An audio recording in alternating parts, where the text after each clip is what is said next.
नमस्कार शेतकरी बांधवांनो, शेती भाती यूट्यूब चॅनलमध्ये आपलं सर्वांचं मनापासून स्वागत आहे। आज आपण नागेवाडी या ठिकाणी आहोत। नागेवाडी तालुका शिरोंपाळ जिल्हा लातूर या ठिकाणी आहोत। आजच्या ह्या स्पर्धेच्या युगामध्ये, उत्पन्न वाढीच्या युगामध्ये रासायनिक शेतीच्या मागे लागलेल्या सर्व शेतकऱ्यांचे आपण व्हिडिओ बरेच पाहतो। उत्पन्न वाढीचे बरेच व्हिडिओ पाहतो, बरेच औषधाचे व्हिडिओ पाहतो, खताचे प्रकार आपण बरेच पाहतो। पण आजचा जो व्हिडिओ आहे मित्रांनो, हा व्हिडिओ जो आहे तो 100% ऑर्गॅनिक फार्मिंग ज्याला म्हणतात त्याची सुरुवात कुठून होते। ऑर्गॅनिक फार्मिंगला लागणारा सगळ्यात पहिला जो घटक आहे तो हा गाय, ही देवणी जातीची गाय आहे। शेतकरी आपल्या सोबत आहेत, त्यांच्याकडून आपण मनोगत त्यांचं पूर्ण आपण ह्या व्हिडिओमध्ये घेणार आहोत। पण जेवढं अवघड रासायनिक शेती किंवा उत्पन्न वाढीसाठी करणं तेवढंच अवघड, त्याच्या दुप्पट अवघड म्हणेन मी। ती करण्यासाठी ऑर्गॅनिक फार्मिंगसाठी जेवढे कष्ट लागतात तेवढे कष्ट आणि त्याच्यासाठी लागणारं जे साहित्य आहे, सबुरी आहे, ह्या सगळ्या गोष्टीचं संगोपन ज्या शेतकऱ्यांनी केलेलं आहे, जो शेतकरी मागच्या 10 वर्षापासून 100% ऑर्गॅनिकमध्ये मी स्वतः पाहिलेलं आहे। 10 वर्षापासून मी विनंती करत असताना सुद्धा कधीच कुठला रासायनिकाचा वापर न करता ह्या शेतकरी बांधवांनी एक वेगळं आगळं अस्तित्व निर्माण केलेलं आहे। आणि लातूर जिल्ह्यामध्ये आज 100% ऑर्गॅनिक ज्याचा रेशिड्यू खरंच तुम्ही पाहू शकता, रेशिड्यू फ्री असे प्रोडक्ट त्यांनी बनवलेले आहे। त्याच्यामध्ये गुळ हा प्रोडक्ट त्यांनी हे केलेला आहे। त्याची सुरुवात त्यांनी म्हणजे हे कधीपासून केली। नमस्कार, आपलं पूर्ण नाव सांगा। गणेश विश्वनाथ डोंगरे, मुक्काम नागेवाडी, तालुका शिरूर, आनंदपाळ, जिल्हा लातूर। किती गायी आहेत आपल्याकडे? ऑर्गॅनिक शेती करत असताना गाय हे सगळ्यात महत्वाचा घटक आहे। म्हणजे संपूर्ण देशी गोवंश आपला देवणी प्रॉपर आपल्या इथला, म्हणजे आपल्या भागात जो देवणी म्हणून एक जात आहे मित्रांनो, ती प्रसिद्ध जात आहे। ज्या देवणी वळू असेल, देवणी जात असेल, हाळी देवणी आणि लातूर जिल्ह्यामध्ये देवणी हे प्रसिद्ध जात आहे। त्याचं केंद्र जे काय संशोधन केंद्र आहे ते मागे परळीला गेलं, ते त्यावेळी चर्चेमध्ये सुद्धा आलं की देवणीची जात ही आहे, त्याचं संशोधन केंद्र परळीला गेलं, त्यावेळी ह्या जातीचा बराच वाफ उल्लेख झाला। ती जातीचे किती गायी आपल्याकडे आहेत? टोटल लहान मोठ्या मिळून 8 गायी आहेत। 8 गायी आहेत। त्याच्यामधूनच तुम्ही शेणखत निर्माण करता? गायीच्या शेणापासून आपण जीवामृत, त्याच्यामध्ये गायीचं शेण, गोमूत्र, दही, ताक या सर्व निविष्ठा आपण वापरतो। जीवामृत, गोकृपा अमृत आणि इतर ज्या काही आपल्याला निविष्ठा शेतीसाठी लागतात, संपूर्ण 100% आपण घरच्या घरी तयार करतो। सगळं घरच्या घरी तुम्ही तयार करता।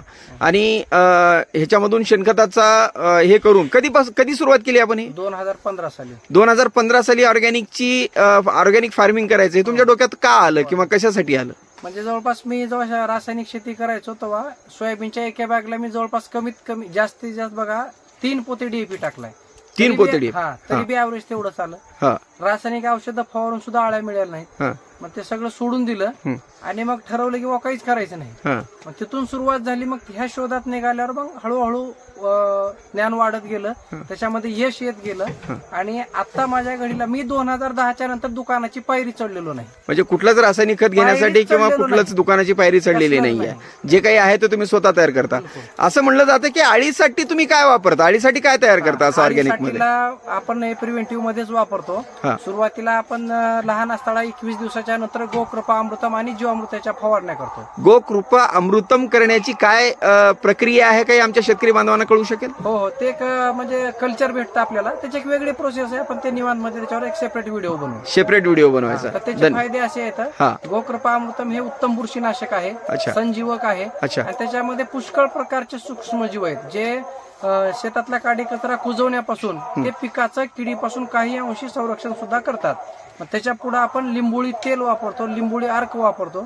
त्याच्या पुढं आपण बाजरीचं जे औषध आहे, बाजरीच्या पिठाला उकंड्यामध्ये पुरून त्याला 60 दिवसानंतर आपण ते बाहेर काढतो। त्याचं खतरनाक असं एक विष सुद्धा तयार आपण करू शकतो जर अळीचा प्रादुर्भाव आटोक्याच्या बाहेर गेला तर। पण मला तरी अजून गरज पडली नाही। आपलं नैसर्गिक पद्धतीनंच कीड नियंत्रण होतं। 5 ते 10% कीड खाते, पण 90% आपल्या हातात राहतं। ते ऑर्गॅनिक करतात, तर ऑर्गॅनिक फार्मिंग करत असताना बऱ्याच गोष्टीला तुम्हाला सामोरं जावं लागत असेल। आज बाजाराचे भाव आहेत, जर सोयाबीन आपण ऑर्गॅनिक केलं तर त्या सोयाबीनला आणि ह्या सोयाबीनला सारखेच भाव आहेत। मग ऑर्गॅनिक करत असताना त्याचा काही तुम्हाला तुटवडा भासत असेल?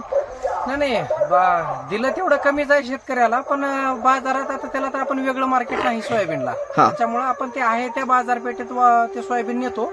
पण इतराच्या तुलनेत आपल्याला ऍव्हरेज अजिबात कमी नाही, सरासरी। दुसरा विषय आपला खर्च खूपच कमी आहे इतरापेक्षा आणि त्याच्यामुळे आपण प्लस मध्ये राहतो. म्हणजे आपण सोयाबीन सोडून असं म्हणजे काय ऑर्गॅनिक असं करताय की बाबा जे की आपल्याला परवडेल, आजच्या मार्केटमध्ये परवडण्यासारखा विषय काय करता तुम्ही? आमचा एक ग्रुप आहे शेतकऱ्यांचा, त्याच्यामध्ये आम्ही जर समजा शेतकऱ्यांनी सगळं थोडं थोडं पिकवलं तर विकायच्या अडचणी येतील, त्याच्यामुळे आम्ही स्पेशलायझेशन करायचं ठरवलं. जसं की माझे काही मित्र आहेत, कुणी हळदीत काम करतंय, कुणी ज्वारी, तूर, बाजरी अशा वेगवेगळ्या पिकात. मी गुळामध्ये काम करतो, फक्त ऊस आणि ऊसच पीक घेतो. त्याच्यामध्ये जमिनीला सर्व प्रकारचे अन्नद्रव्य मिळण्यासाठी ऊसामध्ये मी हिरवळीचं खत करतो, त्याच्यामध्ये उडीद फेकून देऊन उडीद फुलात आल्यानंतर तो जमिनीमध्ये गाडतो. वेगवेगळ्या प्रकारचं असं ग्रीन मॅन्युरिंग करून मी जमिनीचा म्हणजे 100% तुम्ही ऑर्गॅनिक करायचा म्हणजे मागच्या 2015 पासून तुम्ही प्रयत्न करतायत आणि आजपर्यंत तुम्ही म्हणजे यू आर हॅपी, म्हणजे आनंदी आहात की बाबा मी हे सोडलो आणि माझं उत्पन्न कमी झालं असं काही तुम्हाला वाटत नाही, मनातून वाटत नाही? मी आनंदी आहे, सुखी आहे आणि समाजाला मी काहीतरी चांगलं देतो याचा मला आनंद आहे. धन्यवाद. आपण यांच्याकडूनच जाणून घेणार आहोत की जे त्यांनी गुळ बनवतात ते गुळाची प्रक्रिया कशी आहे ते दुसऱ्या व्हिडिओमध्ये आपण बघणार आहोत. मित्रांनो, व्हिडिओ शेवटपर्यंत जरूर पहा आणि ह्या ऑर्गॅनिक शेतकऱ्याची जी म्हणजे ऑर्गॅनिक फार्मिंग करण्याची जी यांची यशोगाथा आहे किंवा हे कधीपासून करतात किंवा काय काय करतात, ह्यांना काय काय म्हणजे प्रसंगाला तोंड द्यावं लागलं, काय काय ह्यांना हे करावं लागलं, सगळ्या मुलाखती आपण छोट्या छोट्या बाईटमध्ये आपण घेऊन पूर्ण सिरीज आपण टाकणार आहोत. तर त्या हिशोबाने हा व्हिडिओ मित्रांनो शेवटपर्यंत पहा आणि ऑर्गॅनिक फार्मिंग महत्व जाणून घ्या. आज आरोग्याला होणारे दुष्परिणाम असतील, कॅन्सरचं वाढलेलं प्रमाण असेल, रासायनिक खताचे अनेक साईड इफेक्ट जे आहेत, जे आपले मानवी शरीरावर जे होत आहेत, ते सर्व हे करण्यासाठी ह्या सगळ्या गोष्टीचा विचार करून या शेतकरी बांधवांनी कुठंतरी 2015 मध्ये आपल्या तरुण अवस्थेमध्ये एक वेगळा निर्णय घेऊन आज ते एका चांगल्या वळणावर आहेत. ते सगळंच आपण पुढे ह्या व्हिडिओमध्ये बघणार आहोत. तर प्रत्येकाने व्हिडिओ बघायला विसरू नका, शेअर करायला विसरू नका.